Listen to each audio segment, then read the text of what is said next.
Hi, I'm Sam Blair. This is my wife, Lauren Blair. We're here to talk about the Rosary and where to find it in your go bag and why it's important. So I'm going to pass the baton to my wife, Lauren, just talking about our experience with the Rosary in our family.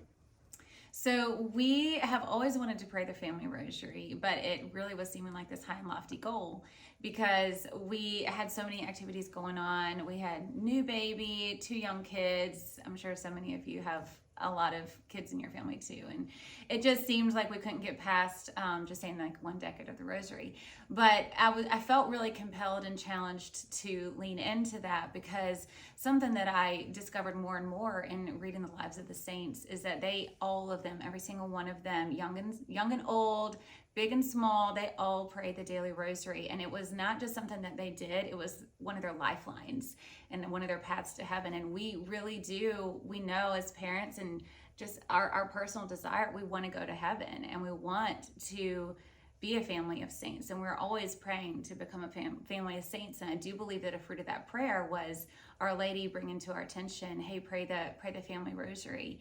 And because we were looking at it and we're like, okay, we want our kids to form habits that are continue to walk with them the rest of their journey back to heaven, our true heavenly home, our true home, and what we're created for. And so we wanted to give them, we hope that our home is an opportunity to form habits that they're going to take when they leave the home that will continue to walk them back to heaven. And so one of those things was the rosary.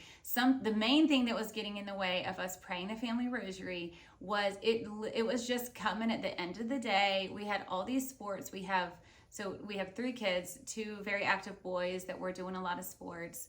And they would come home and we'd all need a shower, we need to eat. They would have school to do.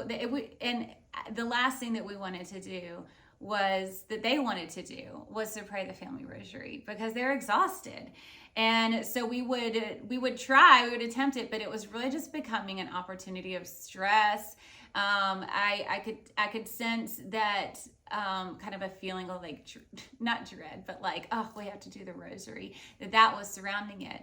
And I think that there are just times where that's going to happen no matter what. But I felt that we needed to eliminate the things that were making that time stressful. And really it was sports. So for us, what we decided to do, so right now it's March. And so January, we decided we're not going to sign up for any sports or really extracurriculars. We're going to reorient our family life to be around prayer and the rosary so that gets our first fruits. And then everything else we'll add back in later after we have reestablished what our family's true importance is. And and something that I realized along the way of doing that is, if they have a natural gifting in football or soccer or whatnot, taking a 3 or 4 month hiatus is not, that talent is still going to be there. It's not going to impact them negatively for the long run. But in addition to that, giving them the gift of having a habit of the daily rosary is going to send them back into whatever they're in, whether it be school or whatever they're called to in life or their sports, and they're going to come back in fueled up with the benefits of having prayed the rosary and knowing that that's the most important thing for our family. And so it was just a total freedom of like that. The Lord will foster those gifts, and hopefully he will be able to move amongst our home with the Holy Spirit, with the dynamics or the settings that we've put around our home of prayer. He'll be able to have more opportunities to do that.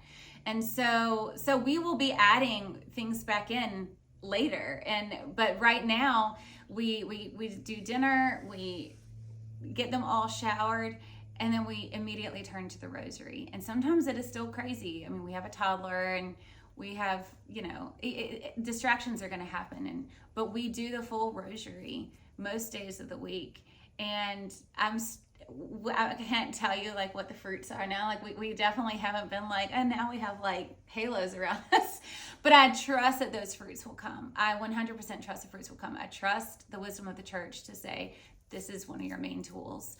And we're just called to respond to that and to show our kids by the way that we order our lives what is the most important. in hopes that they will take that with them after they leave our home. So that's pretty much our story.